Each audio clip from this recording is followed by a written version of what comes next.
Bert, welcome to the podcast. Hi, Brendan. Thanks for having me. It's a great honor to be on your podcast today. Well, I'm excited for this conversation. I like to have all my guests start by introducing themselves. So can you tell us, maybe introduce yourself, introduce your company, tell us a little bit about yourself. Sure. I'm Bert and I. I'm heading the New York office for Bouwinvest, meaning I'm responsible for our North American real estate investment portfolio. For our listeners who aren't familiar with Bouwinvest, maybe can you describe the organization and kind of what it is that you do and what it means to be heading the New York office?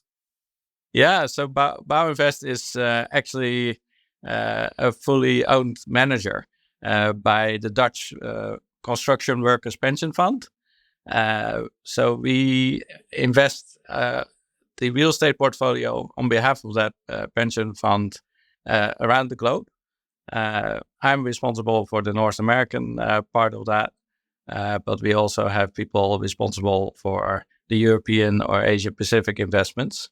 In our domestic market in the Netherlands, we are actually a fully vertically integrated general partner acting on behalf of other institutional investors into the various property sectors in the Netherlands. So for many of our listeners who might not be familiar with kind of how European pension funds are set up, it sounds like for all intents and purposes, you're acting as a LP that's investing with general partners in North America. Is that correct?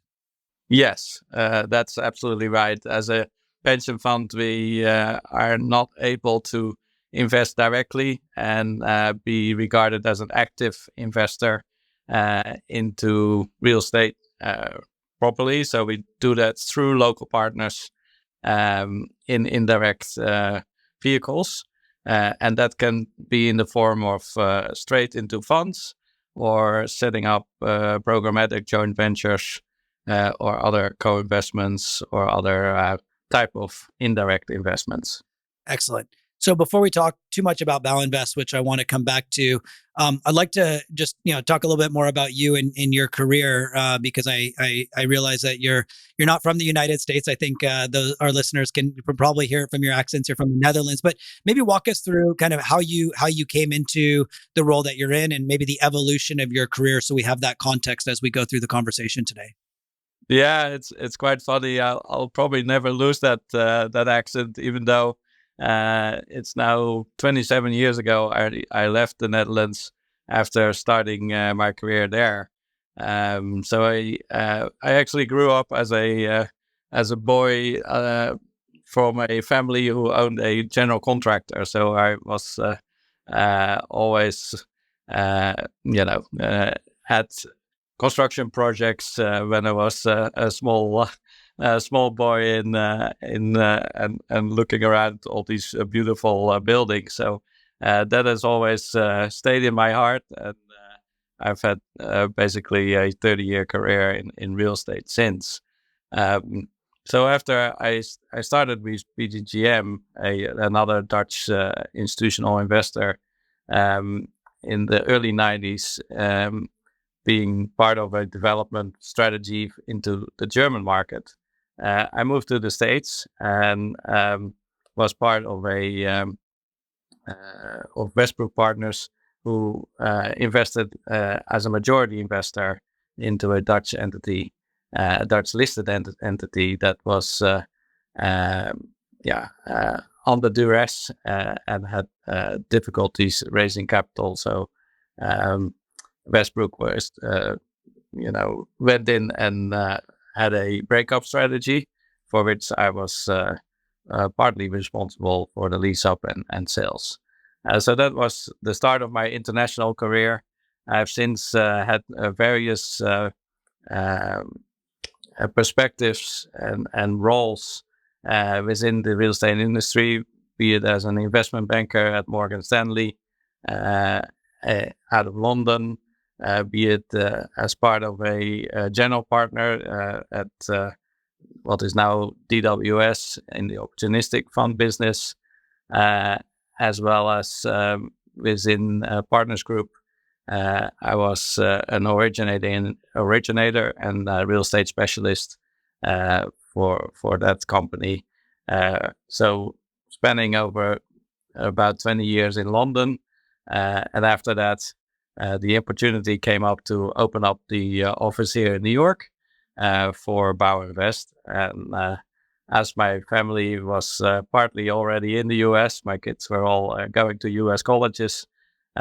We thought this was the opportunity to jump into. That's excellent. And it's maybe it's fate that you grew up in a family of general contractors and now you're working for a pension fund on behalf of the construction industry. Yeah, no. My parents say, please do a good job because part of my pension is coming through your the fruits of your labor. So. I would call that a strong alignment of interests, huh? Excellent. So one thing that stands out to me about your career is that you've spent time on, all around the investing landscape. You've spent time, today as a, investing as a limited partner. You've spent time on the banking side, the direct side, the general partner side. How do you think about those experiences as you compare and contrast, your non-limited partner experience with now being an LP? Kind of what have those prior experiences taught you about either how to invest or how to work with managers and people, right? Because a lot of people who've only been on one side of the table lack the perspective of what's on the other side of the table. Yeah. No, I think that's exactly right. The real estate is and remains, in my view, a relationship business, right? Especially, of course, I'm talking about the private market side of it, particularly where relationships are the key sort of grease in the wheel to make things happen, and to as you enter into long-term relationships, usually 10-year closed-end funds or vehicles. It stands and it's only successful if on the relationship level you are going um, into these transactions on a mutual understanding and good basis. So relationship building has always been one of my key strengths or aspects where I put a lot of emphasis on. And as I have seen it, building relationship from the GP side or investment banking side, I know how difficult it is to get the attention from LPs and what kind of communication is important to which type of LP, and not every LP has the same wishes and desires. So I always empathize with the GPs approaching me in that I'd like to steer them in the right direction, as best as I can. Well, I'm sure they appreciate that as well. I will make a note to come back to that point at the end, but our listeners are going to have to stay tuned to make sure they understand what's important to you. So you talked about your career. You left the Netherlands 27 years ago. Let's talk a little bit about Bouwinvest today, and you're a Dutch pension fund. You're representing them in North America, based in the United States. Help us understand kind of what is the ethos or what makes you different than a traditional US based pension fund in terms of your investment philosophy, your investment approach, et cetera. Mm. Yeah, I think that's actually the exciting part of my job, is to bridge the gap between the Dutch culture and the US one, where certain aspects of investing are more important for us than maybe some of the domestic counterparts. And coming from the Dutch institutional investor world, for us, sustainability is quite at the forefront of our minds.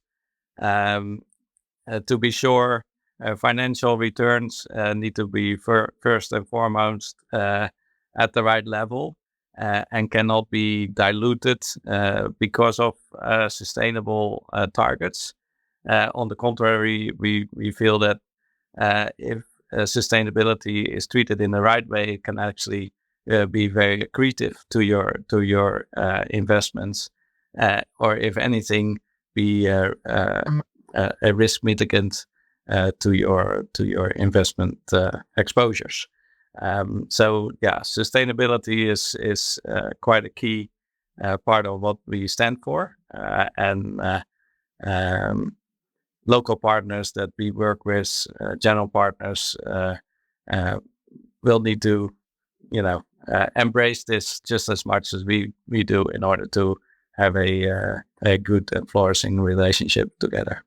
And we'll spend some time on sustainability in just a few minutes. But in addition to kind of bridging that cultural gap and specifically around investment performance and sustainability, are there other kind of structural differences in terms of how you invest or what you think how you think about investing that you've observed that contrast to how other regional investors may think? Well, first of all, we are very long term in nature, right? So we invest for our beneficiaries who have pensions 20, 30, 40 years out.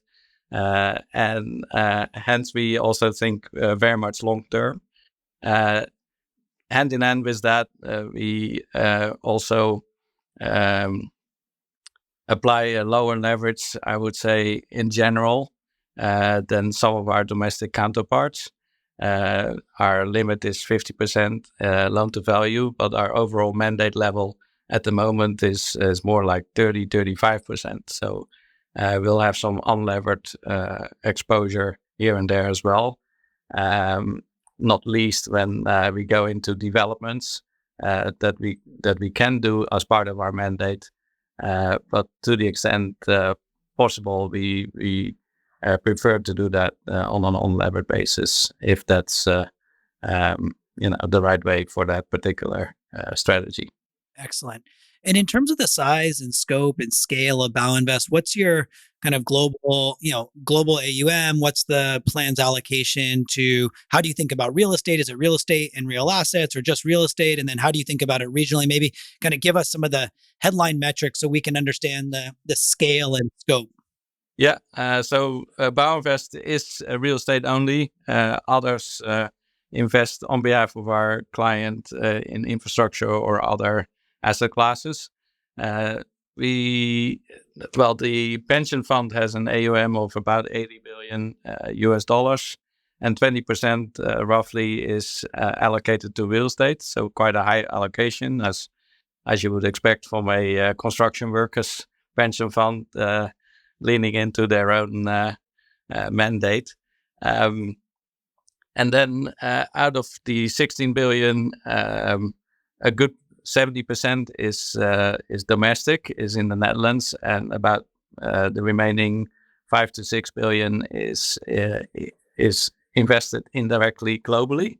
And that's then going down from there, we get to the North American allocation, which is between 2 and 2.5 billion at the moment. And how has that changed over time? Has it always been 20% to real estate with, kind of 2.5 to North America, or was that zero before you arrived? What is your North America exposure? How has that changed over time? We've been very active. So 20% was always sort of this elusive target that we had but never reached. And so now we have reached it, but we also in North America, since I opened up the office now almost 4 years ago, we increased our AUM here from 1.5 to 2.5 billion in those 4 years. So we've really stepped our foot on the gas. We had, of course, the tailwinds of the market in the back of us that helped as well. So performance of the overall portfolio was very strong in some of those years. But we certainly have been very active in investing as well. So about $1 billion in allocation over the last 4 years.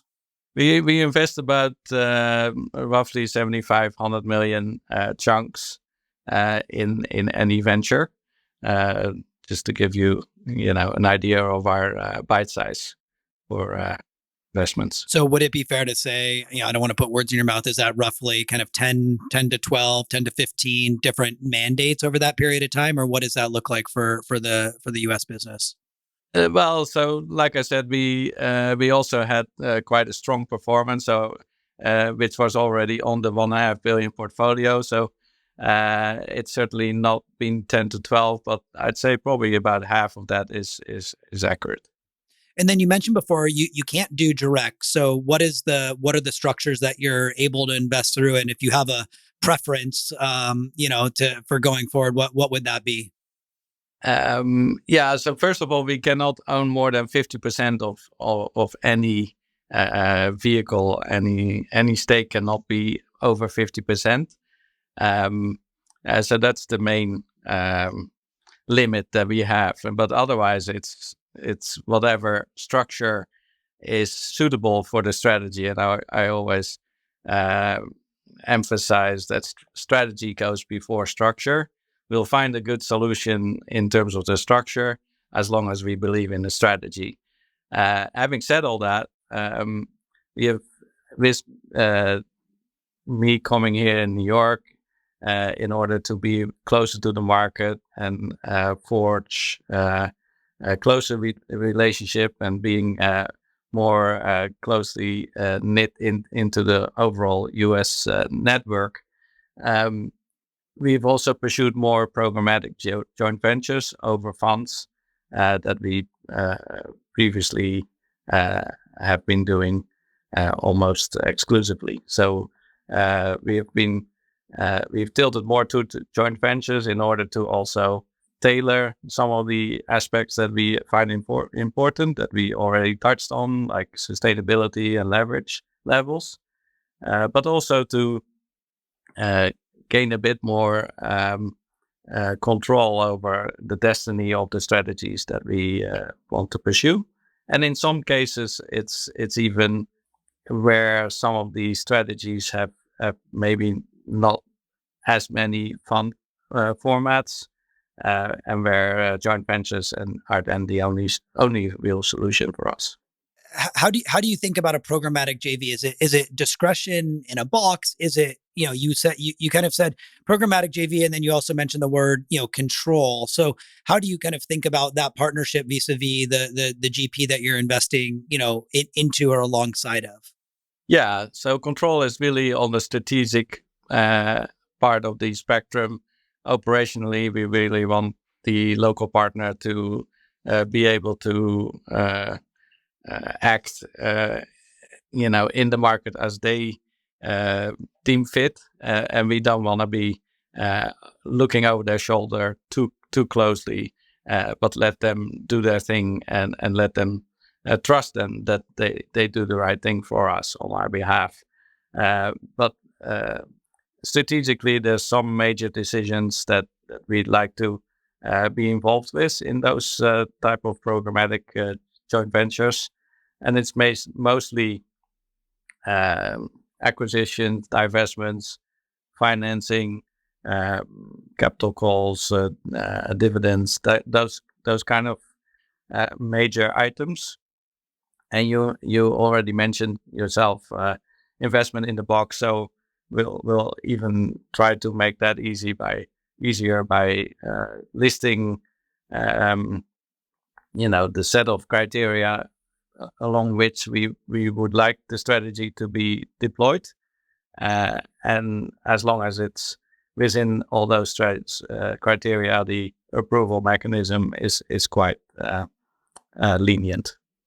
And how do you think about, established managers versus new managers? Do you have any criteria around prior track record or management team, cohesion or longevity? I mean, how do you think about the profile of the operator or the manager that you're, considering investing with? We've tended to be more geared towards the middle to larger end of the GP spectrum, and that's simply an outcome of the requirements that we have from a regulatory perspective, from a reporting perspective, that um, those bells and whistles are the extra services that we require in most instances are bound by our own regulator, that are putting usually too much onus on the local partners if they tend to be too small or too execution oriented only. Then that match doesn't work out. So it's not for the reason that we don't want to invest with smaller local partners, but the setup of these local partners usually don't quite stack up to the requirements that we have. Yeah. What's an example of that, just to help our listeners understand? Is it around like reporting, or is it around governance? Like, how do you think about some of those elements? Yeah, it's mostly reporting, but also simple things like sustainability, where we do require a GRESB participation and a certain familiarity and track record in having done so. Uh, Sustainability, not to belabor the point right on this topic, but is also an evolving phenomenon, and we probably evolve to further requirements on that front, and those are the type of examples that some smaller shops are simply not set up to do. That makes sense. Earlier you said, I want to get into kind of investment thesis and kind of what are you most, what are the strategies you're most interested in? And you made a comment that, you believe that its strategy goes before structure. So as you think about, setting out your allocation today and over the next several years, what are some of the strategies that you're most focused on? And maybe kind of help us understand the strategies, but also the reason why. Like what's driving those strategic decisions? Yeah, it's important to first of all maybe also explain that our mandate is 75% private and 25% listed REIT, and we really think in sector strategies. So finding the specialist for sectors that we want to build the exposure on into our portfolio. Winding the clock back for a few years, we were probably very much exposed to the four traditional sectors, but already 5-6 years ago we started actually adding to the alternative sectors at the expense of office and retail. Nowadays our office exposure is lower than 10%, and so is our retail, whereas the alternative exposure is over 25%. So that allocation process is very important for us, that we in our portfolio construction we keep the control over steering the portfolio allocation in the direction that we feel are in line with the trends in the market. Anecdotally, over the last 12 months, we've outperformed the fund indexes by a good 600 basis points, simply by having these type of allocations mostly, and then also the alphas created by some of the selected managers. Is that 600 bips outperformance on the global portfolio of privates, or is that on the collective portfolio, or just the North America side? North America, private. So when you say, so we're talking about, so our listeners, some of them are from real estate, some are private equity, venture capital, some are agnostic to the alts altogether. So maybe help us understand. I think the four major food groups, I think, are pretty clear, but maybe just kind of recap those for us. And then as you are defining alts, what is that alt within real estate, within North America? What does that mean? Yeah, we diving quite deep into the real estate world here. But just to give a couple of examples, once I opened the office in 2020, not long thereafter, we did our first investments into life science, and not long after that, we did our first investments globally for Bouwinvest in North America in data centers. So those are some good examples of going into sectors that are not part of the first, rather four major food groups. And then we've also invested in single family rental, which is part of a not quite the same setup as apartment investment, multifamily, but we consider that as a horizontal apartments or multifamily investments. We're very familiar with that in the Netherlands, and here we are pursuing a build-to-rent community strategy. So going forward, what are we thinking about? Well, we do have, and that's why I mentioned also the listed REIT portfolio.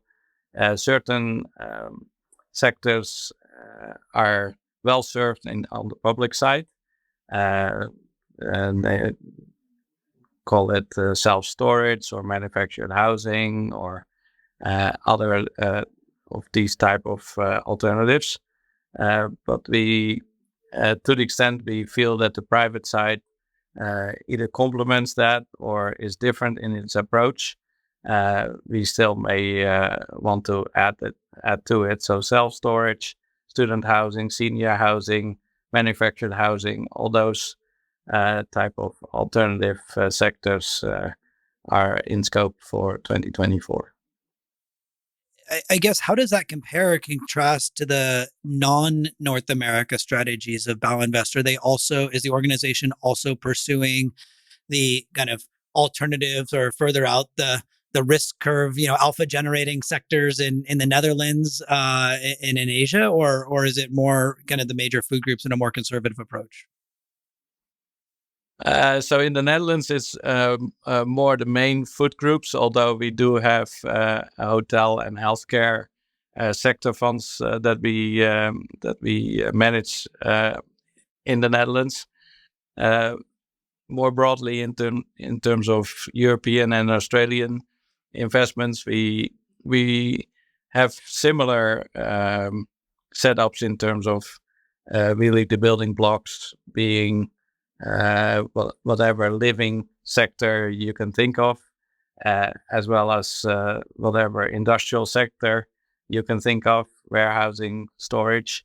Those are the two main food groups that we have exposure to, and then the rest is built out, according to the local trends and market opportunities.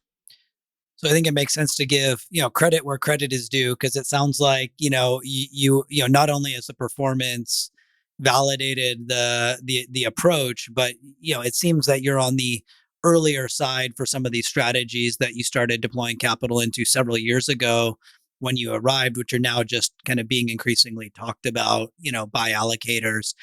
How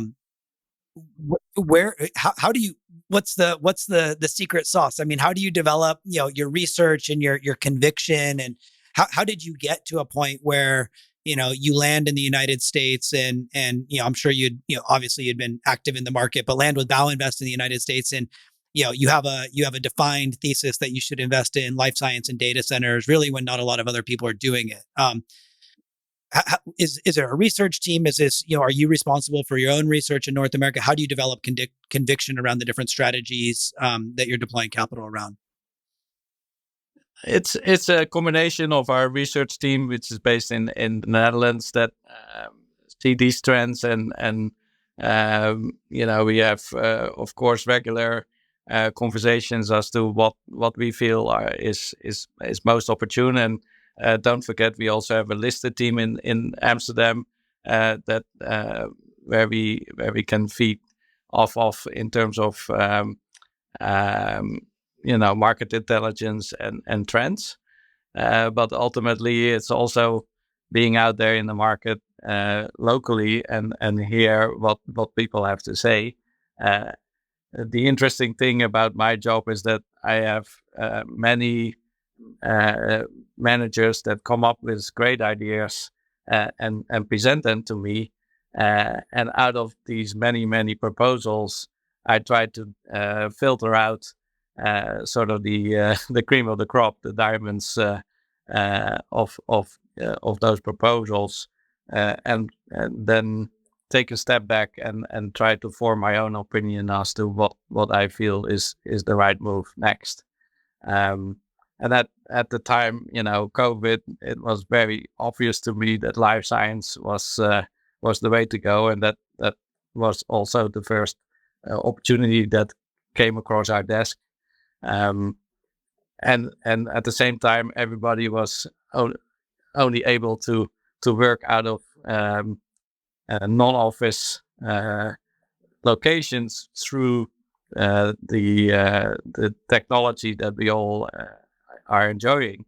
So data centers was also, from that perspective, a very obvious choice to go after, whereas both were not yet present in the portfolio.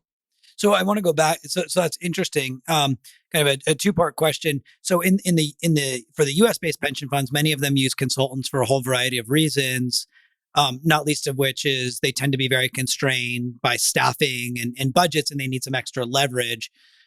It sounds like you have a very unique role being based in New York, focused on North America, lean team here, bigger team in Netherlands. How do you think about, do you use consultants at all? Whether consultant in the traditional sense, gatekeeper, portfolio allocation sense, or consultants in the, paid to help me do research kind of sense, or is it all internally, and kind of what's the philosophy behind the approach?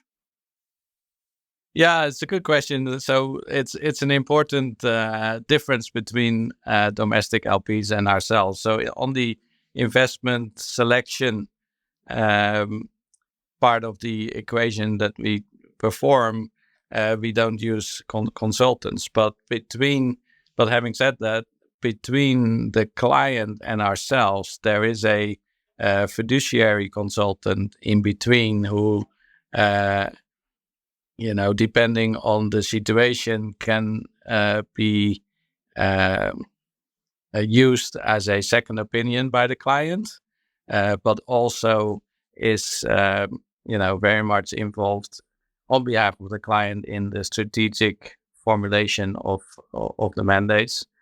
Um, but the discussion about portfolio construction and strategic allocation remains with Bouwinvest. So that's all in house, but we sort of get challenged by the fiduciary consultant that has a better expertise, if you will, than the trustees at the pension fund in order to challenge our proposals. That makes sense. So going back to some of these strategies, they're clearly niche strategies. They're more alternative, as you said. And you made a comment earlier that sometimes there's not even a fund format for you to invest in, right? How do you, you're probably inundated with manager requests, but how do you find, that diamond in the rough, the cream of the crop? What does that process look like? Can you rely on people coming to you, or do you have to go out and seek them? What is your acquisition process look like, if you will? Yeah, it's a good question. I think it's a two-way street. You cannot just be sitting back and hoping that the right, GP or local partner is going to knock on your door. You also have to go out there and communicate into the market what it is that you're looking for, just as we're doing now, by the way. But I've done that through multiple forums, real estate industry forums that are out there, and I find that through the participation of those, uh, we can be very transparent in what we're looking for, say for the next 12 months or whatever, for the foreseeable future, so that the GPs actually have a fairly good idea of where we are and what we stand for. So it the communication is always two ways, and in order to be active, or rather by being active, uh, uh, actively participating in those industry forums, whether on webinars or in conferences or other platforms. It all helps to steer the supply side, if you will, into the right direction, and make it a two-way street. Yeah. Well, I hope maybe this podcast will serve as a good reference material for prospective GPs. You can just direct them here and save yourself hundreds of hours of meeting time. Because if it doesn't meet a criteria, then everybody knows it's educational purposes only. That's right. That's right. No, and that's why I also appreciate your initiative to do this, because I think beside me there must be other LPs that have the desire to do this exactly for this reason. I recall a conversation, and disclose however much you feel comfortable, that we were talking about your pursuit of a manager, right? So this manager, you had a specific conviction. You hadn't seen the manager yet. You hadn't nobody had come to you that was with the right product offering to meet your strategy requirements. And we could talk about who the specific manager is or not. I don't have a strong point of view, but what really struck me was kind of that approach. Like, what did you do as an LP to go out and figure out who would be a good manager for you? How did you find them? Because sitting on the other side of the table, I think a lot of um, you know, industry participants and GPs presume that as an LP, you see everything, and all you have to do is, filter it out, and you can choose your pick, and it's just a matter of choosing what you want off the menu. But I remember this at least one instance where you very clearly articulated that the item you wanted wasn't on the menu. So maybe walk me through kind of that process a little bit. Yeah, I think when we started, we talked about my experience to being on the other side as a GP, so I know how some of these uh, ways are are how's, let me start again. So I've been part of a GP, so I have a certain affinity with how to reach into the market. So I've, I have the fortunate position that I can talk to other LPs that may have a reference. We use legal or tax advisors, and they may have references. Placement agents are also a very good way of getting informed about the market. Investment bankers, they have their specialist in the real estate industry, and so forth. And of course, ultimately, the long list of GP and local partners that you can unearth in industry events or other means, uh, and last but not least, those that come to you. But even within that whole gambit, there's a whole host of avenues that you can that I at least use in order to get to the right selection. Yeah. Well, I think it's resourceful, and I do think you're somewhat unique, given your role and your background. But it was very surprising to me that it's not the choose the item you want off the menu as the default modality. So I think that's a good takeaway for some of our listeners. What so a manager wants to come to you, and they've got a great idea, the best idea ever, of course. And how do you like what do you want to see from them? Like, you mentioned you appreciate the challenge of getting through to LPs. You're obviously very busy. You're inundated with a lot of requests from different people. Like, what is it that will help somebody stand out, whether it's about their communication approach, how they pitch, what you want to see? Like, how do you separate the wheat from the chaff as quickly as possible? Yeah, it's a difficult question, but and it changes all the time as my priorities and preferences change. So first and foremost, communication is about consistency to me. It's not, picking up the phone once in a blue moon and hope, throw a dart at the dartboard and hope that it sticks, but rather by having a consistent dialogue, uh, get a better understanding of what my priorities are at that moment. And maybe at that moment, the palette of services that GP can offer me is not a match. And then also leave me alone because there is no point of, trying again and again. And maybe I say yes the third time you ask. So consistency is an important part of the communication to me. Uh, Having a better understanding of my background, of the type of capital I stand for. Don't come to me with a highly levered, opportunistic strategy, because that is probably not going to fly with a 50% leverage limit. And those are and also don't come to me with individual asset proposals, because I cannot invest in a single asset. It needs either a programmatic joint venture or already a portfolio of assets.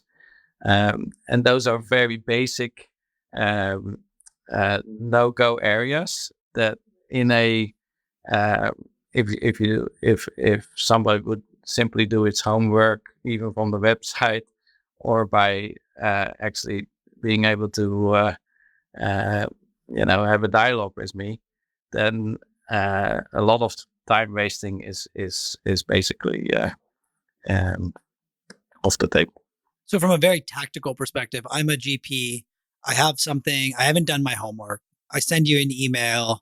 I say, hey, I've got a, I don't know, retail, neighborhood retail, single asset. You just ignore it, right? Or do you or do you respond and say no? So single asset offerings I ignore, because then you even haven't done the homework of looking at my website. So let's assume I've done some homework. I look at your website and I come to you with a data center strategy that's really interesting. Is it fair to assume that you'll read the email and open up a pitch deck, or like, how do I think about that? Because I think there's a degree of like, how are you professionally persistent, but not, overly intrusive, right? I mean, we obviously, people want to respect your time, but how do they think about, I mean, maybe a better way to ask the question is, how do you triage your inbox? Let's just start there. Cause we could go tactics, but like, you've got a lot coming at you. How do you think about prioritization in terms of who you communicate with, who you respond to, who you don't? Do you have a general philosophy on that?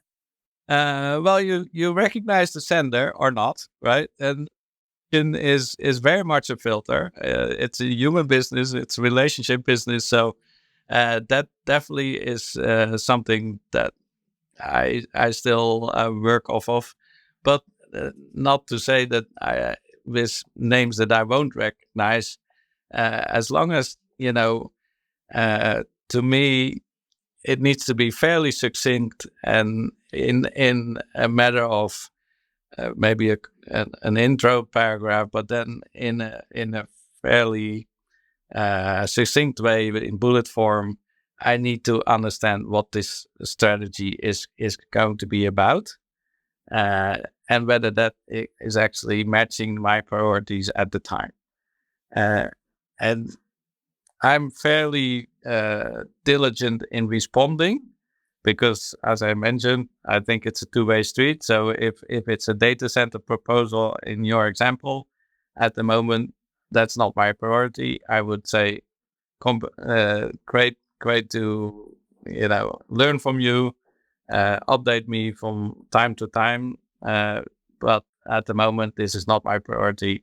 So I'm not pursuing it at the moment. And then you go from there.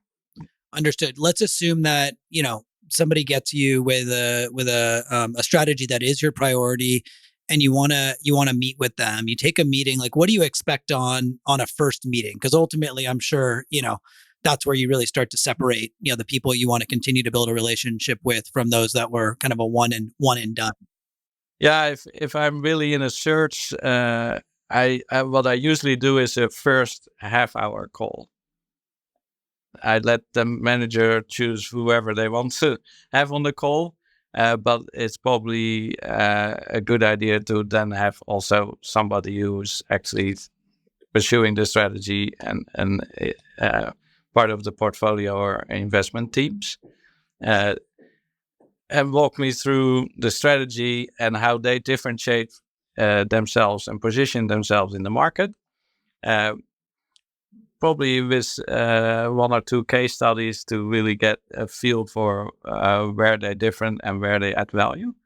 Um, and that should be it. That should be enough for the first half hour.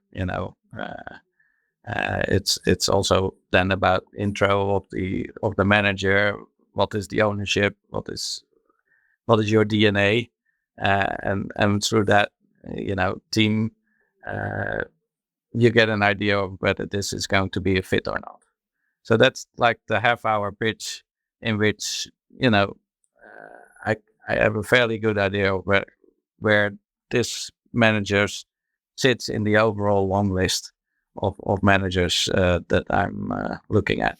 And would it be fair to say that you give pretty quick feedback on, yes, it's a good fit, let's continue, or no, it's not?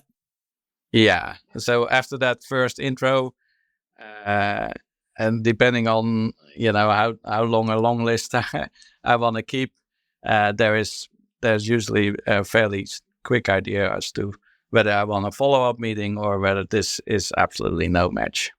Are there any things? I have two more questions here, and then I want to move on to market fundamentals before we wrap up.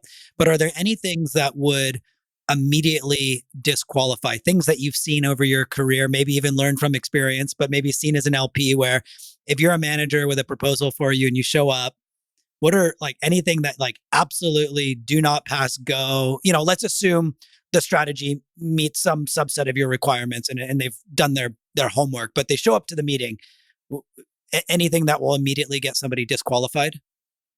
Usually, it's when there's too much shortism in the strategy. So if it's like a merchant build, merchant developer, um, really looking to with astronomically high IRRs, but really looking to realize in 2, 3, max 4 years, let's say, then that's certainly not a match with our long term views. So those are usually quickly out.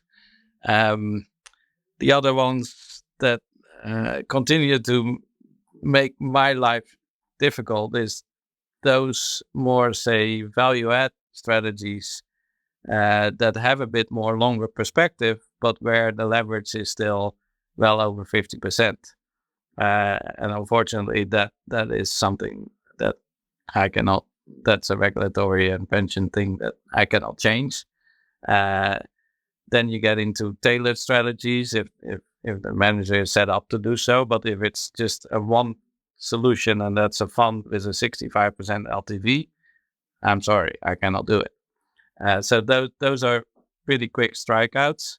And then the third one I mentioned is if somebody hasn't heard of GRESB or doesn't stand for sustainability, that's usually a immediate strikeout as well. So, final question on this area: what if any current strategies are you searching for today? Well, I think I mentioned it. The 2024 for us is alternatives. So a specialist in any of the alternative sectors yeah, are of interest to us. Um, I'd single out manufactured housing. I've been searching for that for some time now. I've yet to find a manufactured housing manager that can provide the scale that I'm looking for with a say $75-100 million equity ticket. and that is sufficiently differentiated from the listed market. Good to know. So if anybody's made it this far in the podcast and is a manufactured housing operator at scale with a differentiated strategy from the public markets, your email may stand out in Bert's inbox. You can reference the podcast. Okay, so we have a few minutes left. I want to get your kind of take on the markets. I mean, we spent a lot of time on this podcast talking about the markets and the market fundamentals. Things are changing so rapidly. You're based in North America, representing a Dutch pension that invests globally in real estate and other asset classes. Um, I don't want to oversimplify it, but when you kind of what is the um, when you look out at the market over the next 12 to 24 months, what do you see as kind of the biggest headwinds that are facing commercial real estate in North America in particular? So for the business that you're responsible for. It's got to be office, right? And so it's not just office; it's the spilling over effects from pain and distress that we're going to see in office. So the spillover effect number one is banks getting more restricted in lending, not only to office but also to other parts of the real estate industry. And then so availability of debt capital, the matching of the seller and the buyer expectations, more transactions. So far, we still holding back. All of us, meaning not just me, but the market is holding back, and transaction volumes are way down. So that is a concern, and I'd say also the spillover effect from office in particularly in more urban areas is what is going to happen with downtowns that are not functioning at the moment because the office attendance is below par. So what are the spillover effect to the rest of the real estate market that is catering to tenants that are to a certain extent dependent on office workers being at the offices in downtown. So that's the main concern that I need to translate back to my headquarters. Having said all that, what are then the opportunities that still arise in this market, and how are opportunities in this economy perhaps stronger than those in other regions? Yeah. And I think we all know that there's clearly headline risk, and probably most markets around the world these days, unfortunately. Has the view of headquarters changed vis-a-vis North America as an investable market as a result of some of the headlines and real kind of structural risks that exist here? Yeah, I'd say it's a bit more. I need to come up with better arguments for, and a bit more selective. That's the word I was looking for. In terms of what we will pursue, and hence, I clearly am steering to the alternative markets where we feel that is a differentiator, a diversification effect of what deeper the U.S. market can offer relative to other regions, and it's also one where we feel that the tailwind is strongest. Are there any like existential, I mean, from the perspective of the Netherlands, is there concern around the upcoming election, how the different conflicts around the world might impact the markets? Or is that kind of just not specific to North America? That's just a general, awareness that you have to have as a global investor? Yeah, it's more part of the overall general investment risk. If we getting maybe in the next 4 weeks to we've just passed a potential shutdown of the U.S. Government, and we may get to it in mid-November.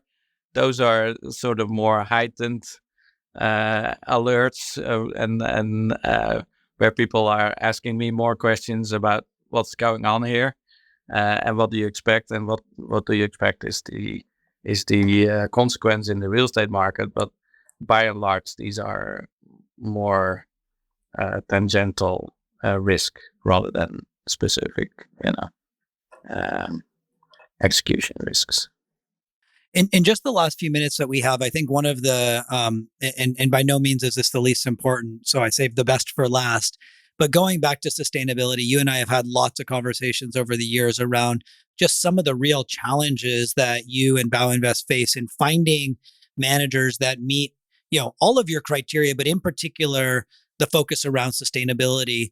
What, kind of what is the message? It's politicized, it's philosophy, like there's a lot of different approaches here. Like what, so if I'm, if you're, this is your stage, what would you share with GPs who either tell you, that it's not important to them, forget the fact that you won't invest with them today, but like as a philosophical approach, what can you share with us that might help the market better understand why this is so important to Bouwinvest, to, and to many, investors globally, despite this kind of like fairly significant gap in knowledge that still exists, particularly in North America around, can you, can you be green, or can you be sustainable and have good economic return? So how do you kind of think about that conundrum that still exists? Yeah, I think where I'm coming from, the Netherlands, 40% of the below sea level. So if we're not in our being, in our DNA, to be cognizant of the climate risks, but also more in general about doing good with the capital that we invest in with.